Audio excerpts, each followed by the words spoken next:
ating treatment sa pag-check ng blood pressure ng client natin. And this is what we call as the BP apparatus, blood pressure apparatus.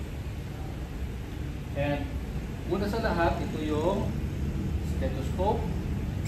Katulad sinabi natin kanina, kapag sa exam ng DOH, importante is walang leak yung stethoscope natin. Kaya it-pays kung bagong-bago siya.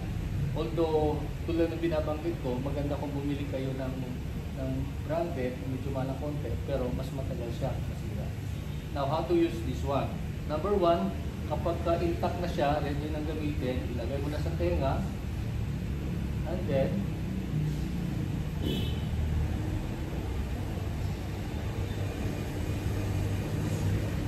kapag ganon, yan. And then, check ninyo kung open. No? Kasi ang ano niya is either close siya or open. How will you know kung open na siya at ready nang gamitin? Okay. Pag click ninyo ganito, wala kayong narinig na hindi masyado audible yung pitik nyo, ibig sabihin close. Pero pag once na inikot mo siya ulit, and then pag ganun mo, medyo nag-react dito sa yung echo, yung drum beat, open na yan. Pag open, sa kung na pwede gamitin later on. Okay? And then, ang sumunod naman, like I said kanina, it will be assignment to determine kung ano yung various parts ng ating cuff. Ito yung cuff natin. So, may mga various parts yan siya. Okay? Pero for our purposes, ito yung pump, ito yung rubber pump, ito yung valve, and then ito yung indicator para ma-determine natin kung saan yung ano ang systolic at diastolic ng ating client. Okay, now, like I said kanina, the first thing you do is of course i-insert ito sa marinating client. And making sure na masunod natin yung indicator niyan dito, no? Paano natin i-insert in such a way na itong tube na ito ay naka-face up dito na gilid. And then insert na natin ito sa arm ng ating client. Now, once na intact na siya, napasok na sa arm ng client, then ito nakalagay din, nakasabit siya ng maayos. Now you are ready to use your sphygmo manometer. The first thing you have to do is kailangan nyo munang i-lock yung mechanism na to, yung valve, no? Before you do the pumping. No, pitik. Hanggang saan? Dito sa indicator na to, hanggang sa at least 200 na needle, no? Yung needle point niya, nakaturo sa ng 200. Pagdating ng 200, ayun na yun. Of course, you secure na ito, lagyan mo na dito, and then titingnan mo na yung kung saan unang pupitik yung needle. Yung unang pitik na needle, o marinig nyo sa inyong stethoscope yung tube na sound, yun yung anong tawag mo? Systolic. Ngayon, tuloy-tuloy na yan, tutunog-tunog na yan hanggang sa dulo. Ang babantayan mo yung pinakahuling pitik, no? Yung huling tube.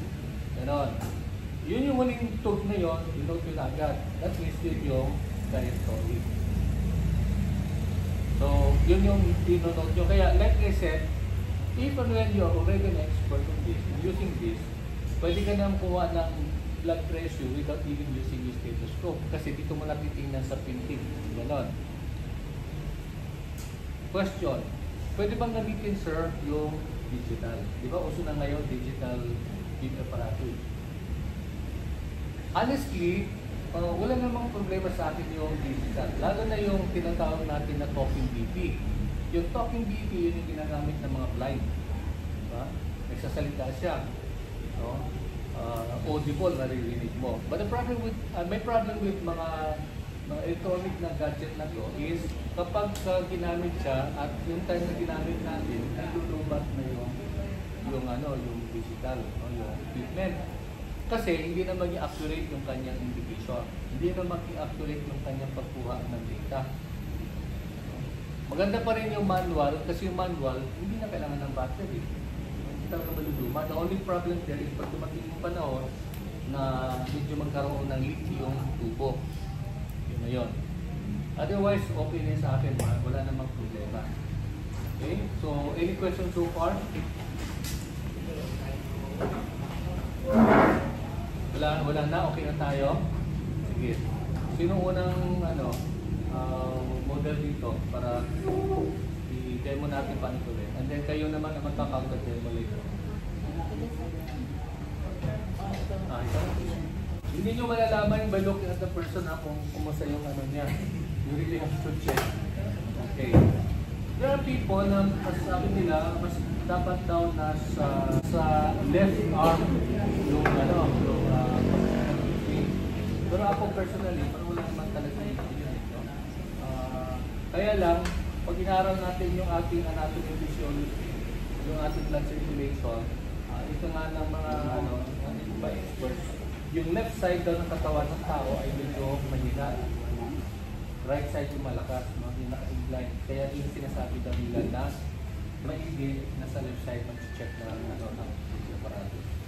Pero okay lang din sa atin. For demo purposes, ito yung left, ito yung right side. And then,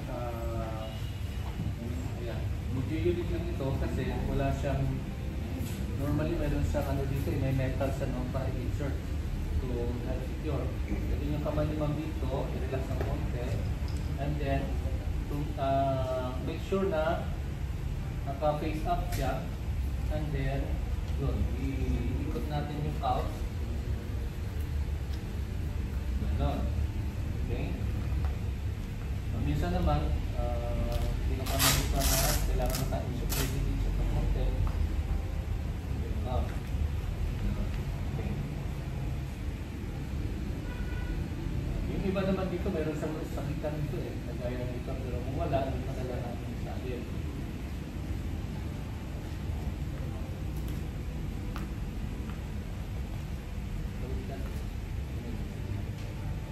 Ito na lang kasi kung dito hindi makikita. Okay? Okay, maluwag. Kaya mo lang natin. Nagkalan natin ang hangin.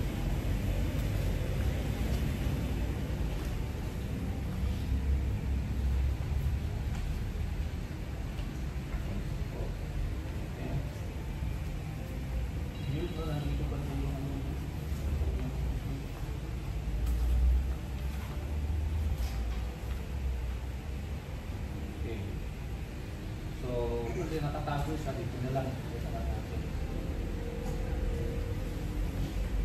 So, ang purpose niya is para madali mo makita kung yung indicator, no?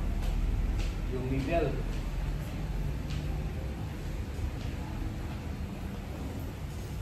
And then, pag nilagay natin yung ating nakagano'n siya, huwag natin ilagay dito yung ating daliri.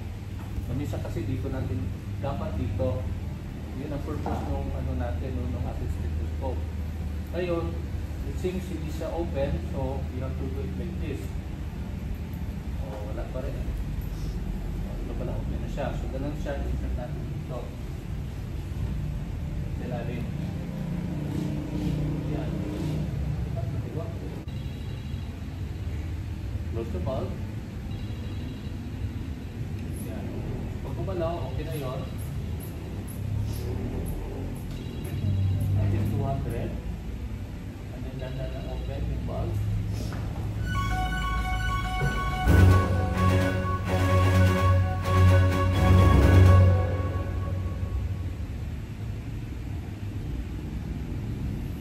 Okay, ano reading nyo? 20 over... Saan nyo nakita yung pitik na needle? 120. 120? Sigurado kayo? Ang tingin ko kasi dito ba so 130? 130, before that 120, so that's 130. 130, and then ang pitik niya, banda dito sa may, dito banda 90. So, ibig sabihin, ang liquid is 130 over 90. Okay, so, yun na yung ino-note nyo at i-record niyo sa inyong sa form. Ngayon, when in case you are in doubt naman dun sa nakuha yung data, pwede ulitin yung procedure. Make sure na i-deflate nyo, tanggalin yung hangin. Sarado siya. Yan. Tanggalin yung hangin and then you insert again. You will repeat the procedure. If in case you are in doubt. Now, there are times na mataas siya kasi si client, before sa pumasok, na-expose na siya sa init na environment.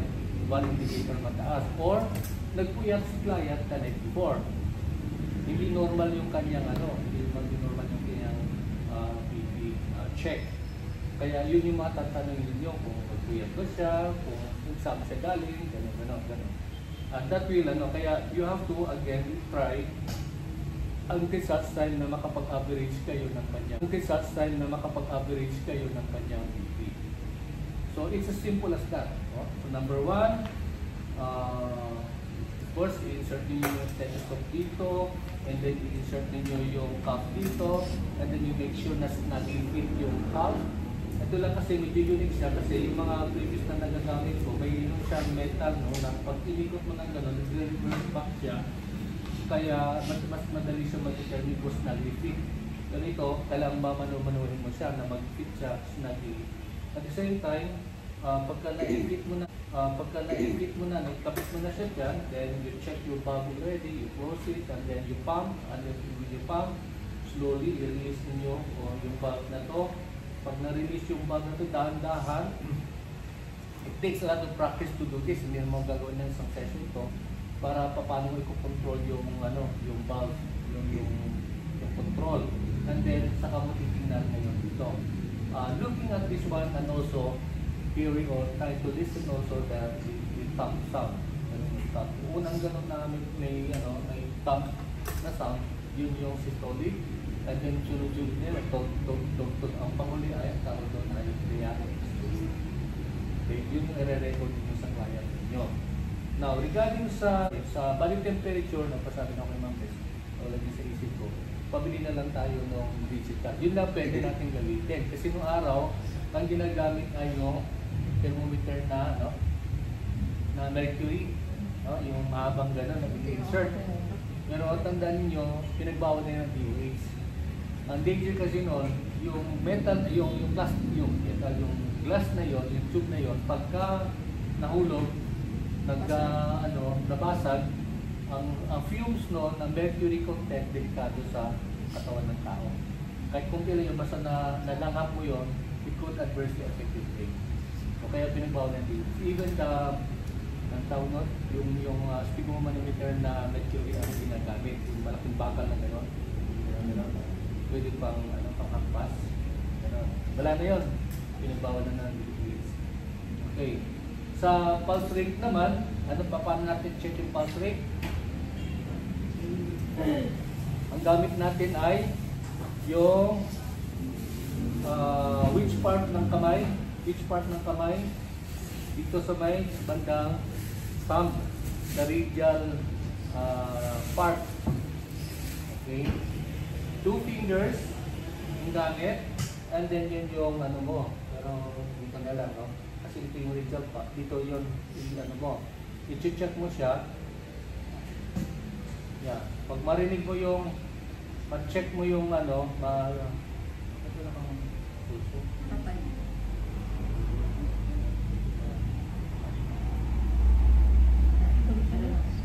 Ayan. Ito yun, no? So, ito yung pulso niya, marinig natin, no? So, yung pulse na yan, makukuha mo na agad after using your watch. Dito, nawawala. Ano yung normal range ng pulse? 60? Hindi over, 60 to 100. Magkaiba yung over. Okay. So, check mo na dito ngayon. Make sure na ito ay 1 minute. No? So, I could start now.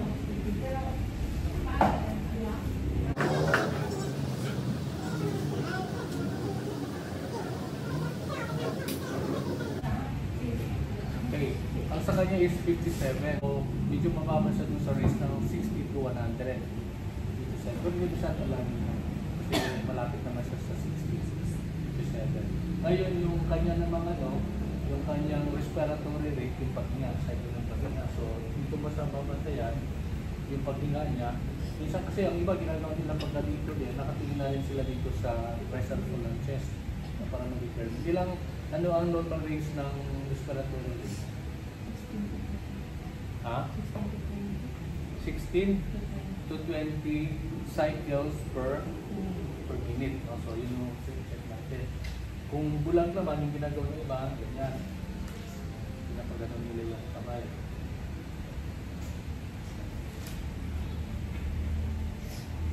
Siguro tingnan nyo. Okay, so tingnan natin ha. 5, 4, 3, 2, 1. Sabay.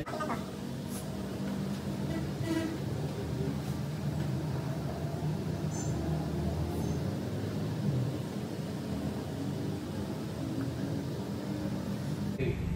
Ang kanyang count is 16. Normal o hindi normal? Normal o hindi normal? Nasa normal range, no? Kasi 16 to 20. So okay yung kanyang respiratory rate, okay yung kanyang pulse rate, okay yung kanyang BP, yung blood pressure niya. Ang huli na lang is yung kanyang body temperature. Since we do not have the, minsan kasi ang iba, minsan dito nila na-check. Yung normal nila, yung normal mo, kung normal pwede yun. Pero mas mayroong equipment. Yung natin, pero makabigyan sila nyo. Okay? So, ganun. So, ang gagawin nyo na ngayon, magde-demo, counter-demo. Ikaw na naman ang magde-demo. And then, someone who sits here, siya naman ang model. Pagkatapos yung model, siya naman magde-demo. So, try lang ninyo. Huwag nyo, kasi hindi naman natin mag-perfect yan. Okay? So, forward your...